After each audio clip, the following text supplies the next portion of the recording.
بسم الله الرحمن الرحیم. الحمد لله والصلاة والسلام على رسول الله صلی الله علیه و سلم و علی آله و صحبه اجمعین.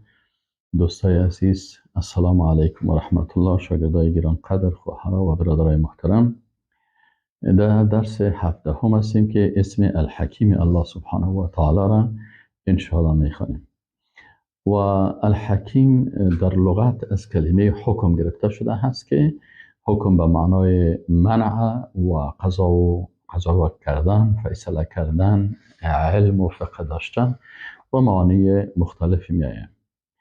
و صفت الحکیم الله سبحانه و تعالی این را چه قسم تعریف میکنیم؟ میگیم که الحکیم اسم من اسماء الله الحسنى، نام هست از نامهای الله سبحانه و تعالی. اولا يدل على من هو الحاكم المحكم لخلق الاشیاء، دلالت میکنه به ذاتی که او حاکم است، یعنی حکم کننده هست. المحکم لخلق الاشیاء، که مخلوقات یا در خلق کردن مخلوقاتش بسیار اتقان داره. سوم ذو الحکمت، به ذاتی دلالت میکنه که صاحب حکمت است. و کل حکم غیر حکمه، و هر حکم بغیر از حکم از دین، حکم الجاهلیت، حکم جاهلیت و الطاغوت و طاغوت است. یجب الکفر به، که واجب است که به او کفر شود. و کل تحاکم الی غیر شرعه، و هر محکمه خواهی و دادخواهی بغیر از شریعت از او، هو تحاکم الی الطاغوت، او دادخواهی و محکمه خواهی هست به طاغوت.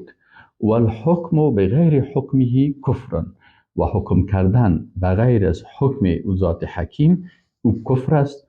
و اطاعت من حکم بغیر حکمه شرک، و اگر کسی اطاعت میکنه از کسی که او حکم میکنه بغیر از حکم الله، او شرک است، یعنی امو حاکم شریک با الله گشتن است. خب هر کدام از این میم در اینجا چند نقاط است. اول گفتیم که در این تعریف، یعنی الحکیم اسم است از اسماء الله الحسنى.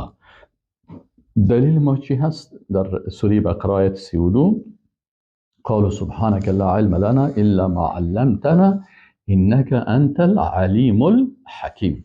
این در آیات قرآن کلمه حکیم بسیار زیاد آمده هست. هو الذي يصوركم في الارحام كيف يشاء لا اله الا هو العزيز الحكيم. العزیز الحکیم و الحکیم بسیار زیاد آمده هست. خب دوم یدل علی من هو الحاکم، یعنی دوم نقطه اول فهمیدیم که نام از نامهای الله هست. دوم میفهمیم که امی الحکیم دلالت میکنه به ذاتی که او حاکم هست، حکم کننده هست. در کدام مسائل حکم کننده هست، کدام نقاط باید بفهمیم که الله حاکم هست، یعنی حکم کننده هست. اول الله سبحانه و تعالی حاکم حقیقی هست، خیر الحاکمین هست، خیر الحاکمین هست. الله سبحانه و تعالی حاکم حقیقی هست. علامه شربینی رحمه الله میگوید لانه قد یسمى بعض الاشخاص حاکما على سبیل المجاز والله هو الحاکم فی الحقیقه. میگه بعضی اشخاص به شکل مجازی حاکم گفته میشن، لکن حاکم حقیقی کی هست؟ الله هست. دیگه حاکم میگن الله سبحانه و تعالی حاکم است به خاطر از که تعیین میکنه احکام و ارزش ها را. هر حکم الله سبحانه و تعالی تعیین میکنه و ارزش ها را و حلال و حرام. مثلا وقتی که در مسئله ازدواج و در مسئله نکاح و در مسئله خانم های مهاجره و در مسئله یا الله سبحانه و تعالی حکم میکنه، باز میگه که ذالکم حکم الله یحکم بینکم. میگه این حکم الله هست، الله یحکم بینکم، در بین شما حکم میکنه. پس الله سبحانه و تعالی حاکم است به خاطر از اینکه او حلال، حرام، جایز، ناجایز اینا را تعیین میکنه. اینا ما شما بسیار آیات قرآن است که ما شما ببینیم که این آیات قرآن امو احکام الله سبحانه و تعالی را چی میکنه؟ که الله سبحانه و تعالی احکام تعیین میکنه. حاکم سوم نقطه در امور تکوینی و تشریعی حاکم است، یعنی الله سبحانه و تعالی حاکم است، یعنی حکم از او در امور تکوینی یعنی در تمام کائنات و در امور تشریعی یعنی در احکام تشریعی احکام الله سبحانه و تعالی نافذ است. دیگه الله سبحانه و تعالی حاکم است به خاطر که حکم مخصوص از او هست.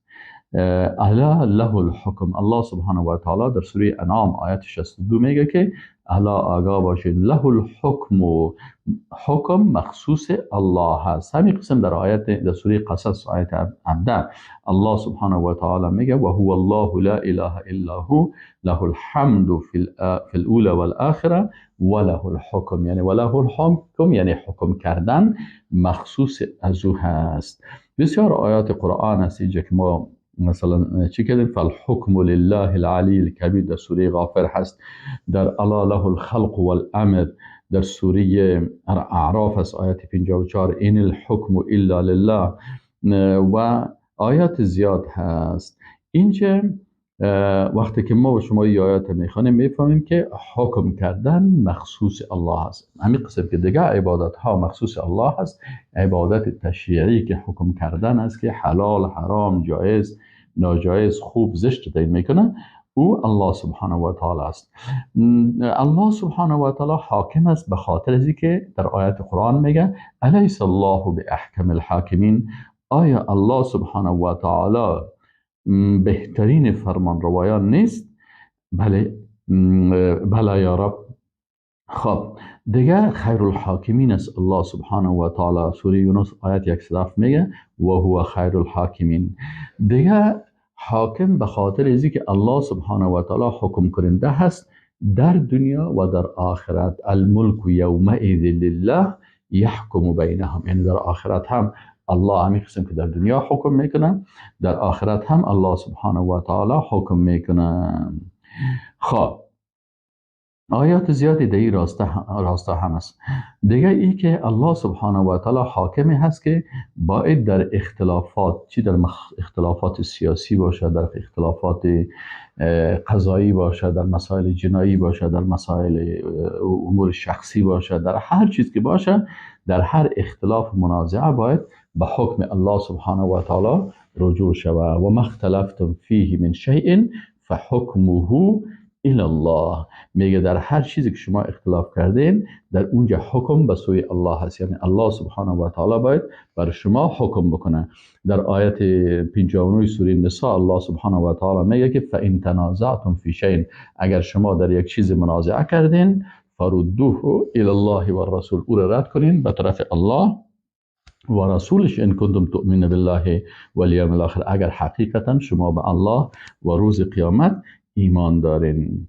و ما اختلفتم فی شیء در سوره شورا آیت 10 هم میگه در هر چیزی که اختلاف کردین، ببینین در اختلافات سیاسی، اقتصادی، اجتماعی، تعلیمی، تربیوی، خانوادگی، فامیلی، اجتماعی، مثلا جهادی، دعوتی، در هر چیزی که اختلاف میشه فحکمه الی الله، پس حکم از او به طرف کی است؟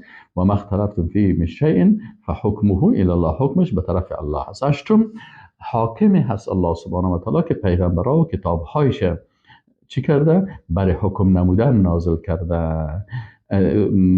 اینجا الله سبحانه و تعالی میگه که کان الناس امة واحدة فبعث الله نبیین مبشرین و منذرین و انزل معهم الكتاب بالحق لیحکم بین الناس، یعنی الله سبحانه و تعالی این پیغمبر فرستاد به امرای این کتاب تا که این پیغمبر مطابق از این کتاب در بین مردم حکم بکنه. یعنی آل ما و شما مسلمان ها هستیم، هر حکم باید مطابق کتاب الله سبحانه و تعالی باشه. و اگر کسی مثلا حکم میکنه که مخالف کتاب الله باشه، اینجا چی هست؟ سبحان الله، همین آیت که من در اونجا خواندم اینجا کشیدم، همینجا مستقیما هم است، آیت 213 هست که آن الناس امة واحده فبعث الله النبیین مبشرین و منذرین و انزل معهم الكتاب بالحق، میگه به امرای از اینا به امرای پیغمبر کتاب به حق فرستاد لیحکم بین الناس فیما اختلفوا فیه، در هر اختلافات در بین مردم چی اختلاف می باشه؟ اختلافات اعتقادی می باشه، باید حکم از پیغمبر میه و فیصله میکنه که این حکم الله هست. قل هو الله احد. مثلا مردم آمدن در نزد رسول الله صلی الله علیه و سلم در مسئله عقیده گفتن که مثلا بعضی کسا دو خدایی هستن، بعضی ها سه خدا برای خود گرفتن، بعضی ها مثلا تعدد دارن، معبودان مختلف دارن و بعضی ها مثلا سنگ گرفتن، چوب گرفتن. آمدن پیش رسول الله صلی الله علیه و سلم و گفتن که رسول الله صلی الله علیه و سلم تو برای ما توصیف بکن، صف لنا ربک. الله سبحانه و تعالی گفت قل هو الله احد الله الصمد لم یلد ولم یولد ولم یکن له کفوا احد. بناهن در هر اختلافی که از پیغمبرا با کتاب ها آمدن و در بین مردم فیصله میکنن، حکم الله را در بینشان تنفیذ میکنن. اگر در عبادات است، مثلا مشرکین قریش میگفتن که ما پیروای ابراهیم و اسماعیل علیهم السلام هستیم، لکن در عبادت خود در طواف اشپلاق داخل کرده بودن، چک چک داخل کرده بودن، مثلا بعضی کساست حرکت های مختلفی میکردن. اونجا رسول الله صلی الله علیه و سلم اومد و با حکم قرآن بهشون فیصله کرد که قد افلح المؤمنون الذين هم فی صلاتهم خاشعون. به این شکل در مسائل سیاسی رسول الله صلی الله علیه و سلم وقتی که آمد در مدینه منوره نظام اسلامی را ساخت و اونجا فیصله های مسائل سیاسی کلش مطابق قرآن و سنت میشد. در مسائل اقتصادی به عین شکل رسول الله صلی الله علیه و سلم مارکت های را جور کرد که یهودیا مارکت های تجارتی داشتن، سودخوری میکردن. مارکت های اسلامی که رسول الله صلی الله علیه و سلم بنا کرد به اساس چی بود؟ به اساس حرمت سود و ایگپانه بود. پس الله سبحانه و تعالی حاکم از پیغمبرا را نازل کرده برای نمی که در بین مردم حکم بکنه مطابق قرآن و سنت. این حال بعضی کسایی که میگه که مثلا سیاست در اسلام نیست یا اقتصاد در اسلام نیست، در حقیقت از این آیات قرآن اینا انکار میکنه و اگر یک کسی به یک آیت قرآن یعنی انکار یک آیت بکنه او کافر میشه. مثلا در سوره نساء آیت 105 ما شما میخونیم الله سبحانه و تعالی به رسول الله صلی الله علیه و سلم میگه که انا انزلنا الیک الکتاب بالحق لتحکم بین الناس بما اراک الله. سبحان الله. میگم ما این متوجه باشین در جایی که در قرآن عظیم شان الله سبحانه و تعالی توحید بیان میکنه اونجا ضمیر مفرد بیان میکنه، ولی در جایی که قدرت و قوت و عظمت خود بیان میکنه باز اونجا بر خود بر ذات با عظمت خود ضمیر جمع را استعمال میکنه. اینجا جای قدرت است. چی میگه؟ این الله سبحانه و تعالی میگه که ما با قدرت و با عظمت خود انزلنا نازل کردیم الیک به سوی تو ای رسول الله صلی الله علیه و سلم الکتاب قرآن عظیم شان را بالحق به حق لتحکم بین الناس تا تو حکم بکنی در بین مردم بما اراک الله به مو چیزی که الله بر تو نشان داده. یعنی چیزی که الله بر تو در وحی جلی قرآن عظیم شان و در وحی خفی که در احادیث صحیحه رسول الله صلی الله علیه و سلم است، این وحی که بر تو آمده هست الله بر تو چیزی که نشان داده و تعلیم داده مطابق از او باید چی کنی؟ حکم بکنیم. و در آیت مثلا سوره مائده آیت 47 میگن و انزلنا الیک الکتاب بالحق مصدقا لما بین یدیه من الکتاب. میگه الله سبحانه و تعالی میگه که این کتاب ما نازل کردیم که این تصدیق کننده هست به دیگه کتاب های آسمانی که قبل از این نازل شدن و مهیمنا علیه. آله که قرآن نازل شد دیگه باز قرآن حاکم است به کتاب های دیگه، یعنی کتاب های دیگه منسوخ است. حکم مطابق فحکم بینهم بما انزل الله. پس تو حکم بکن در بین مردم بما انزل الله به آنچه که الله نازل کرده ولا تتبع اهواءهم.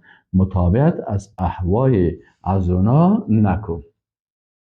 یعنی پیغمبرها برای چی میان؟ به خاطر از اینکه احکام الله را در زمین الله نافذ بکنن. چرا وقتی که الله سبحانه و تعالی آدم خلق میکرد گفت اینی جاعل فی الارض خلیفه، بناء آدم علیه السلام خلیفه الله بود، ابراهیم علیه السلام خلیفه الله بود، موسی علیه السلام خلیفه الله بود و رسول الله صلی الله علیه و سلم کلشان اینمی خلیفه الله بودن. پیغمبرها کلشان و بعد از این تا روز قیامت یعنی باید احکام الله در زمین الله تطبیق شود. همین قسم آیات بسیار زیادی هست که پیغمبران را چی میکنن؟ و حکم کردن به مطابق حکم الله و به رسول الله صلی الله علیه و سلم میگه که تو در بین ازنا قضاوت فیصله و حکم بکو مطابق قرآن و مطابق سنت.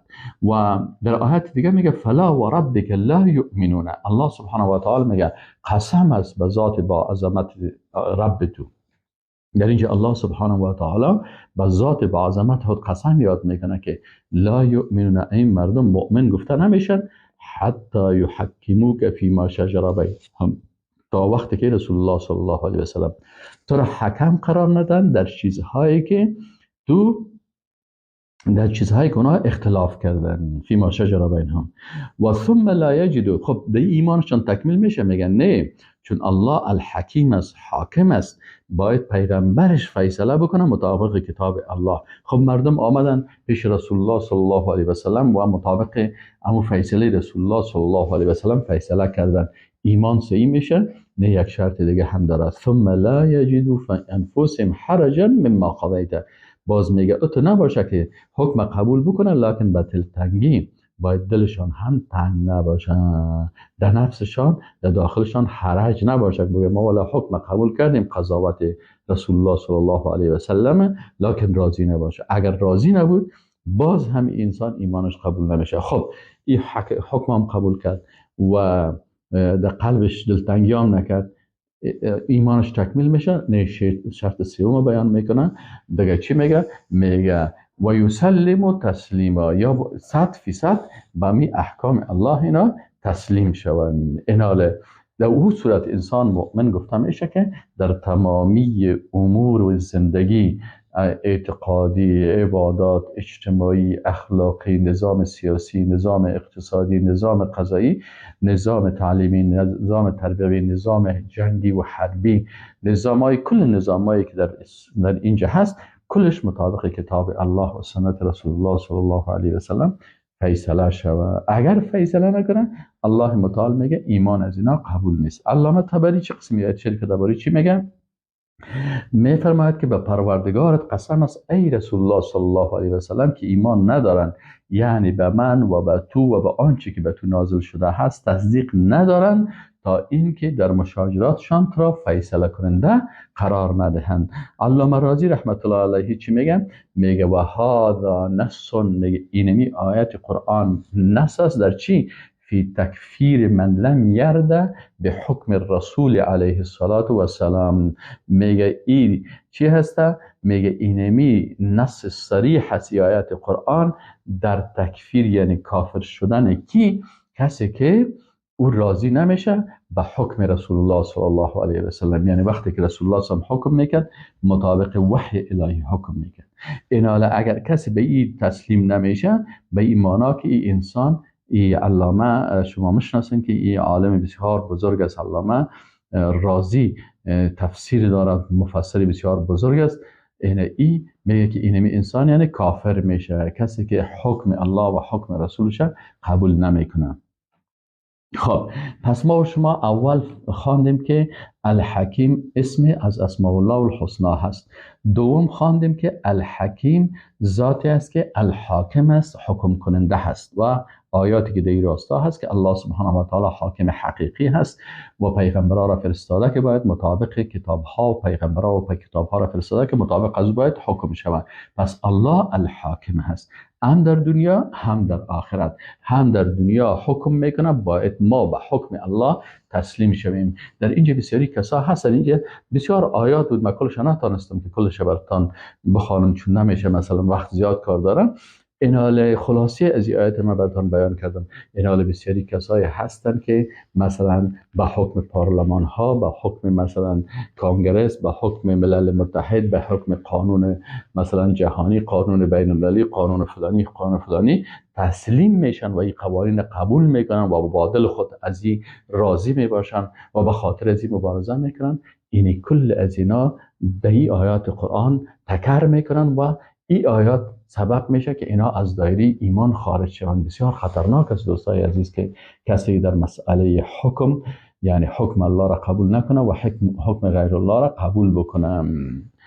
سوم نقطه که الحکیم چی معنا میده، ما شما باید نامای الله را بشناسیم و مطابق از او زندگی بکنیم. پس الله سبحانه و تعالی الحاکم شد. یک. دو، المحکم لخلق الاشیاء، یعنی در خلقت مخلوقات بسیار اتقان داره. ابو سلام احمد ابن علی در کتابش به نام اسماء و صفات المرکبه اسماء وصفات الله تعالى المركبه في القران الكريم نشتمل کنه هو الذي له كمال العلم واحسان الفعل واتقانهم. اون چی میگه؟ میگه که الله سبحانه و تعالی ذاتی هست که کمال علم داره و احسان فعل داره و اتقانه و امی فعل ازور چی میکنه؟ احسان الفعل و اتقان. و اتقان فعل یعنی فعلش بسیار فعل خود متقن است، یعنی بسیار او را دقیق و بسیار با امو تمام شرایط دقیقش او حکم یعنی او فعل انجام میتن. و هو الذی یعلم اجل الاشیاء باجل